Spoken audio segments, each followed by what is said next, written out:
कर्नाटक के उडुपी के बाद दीगर मकामात में भी हिजाब का मामला उठने लगा है। हालांकि रियासत के वजीर तालीम BC नागेश इसे उकसावा बता रही हैं। उनका कहना है कि बेटियां तो पढ़ना चाहती हैं, लेकिन कुछ लोग इस पर सियासत कर रही हैं।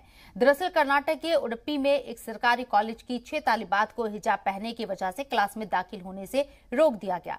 31 दिसंबर से अब तक ये तालिबात रोजाना कॉलेज कैंपस के बाहर बैठकर वापस चली जा रही हैं। बच्चियों का कहना है कि उन्हें गैर कानूनी तौर पर रोका जा रहा है, जबकि इंतजामिया मकामी कानून का हवाला दे रही है।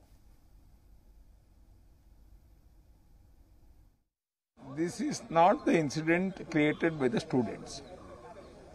Students want to learn.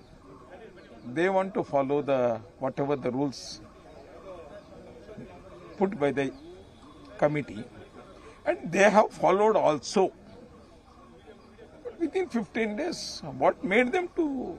Because someone is provocating, and the people who are provocating have some intention. Every time, whenever the election comes, such things will be. But this is very unfortunate that school has taken for this thing and the future. खबरों में बने रहने के लिए आप हमारे Facebook, Twitter, Instagram page को follow कर सकते हैं और ताज़ा अपडेट्स के लिए हमारे YouTube चैनल जी सलाम को सब्सक्राइब कर सकते हैं। और हाँ, बेल आइकन दबाना बिल्कुल ना भूलें।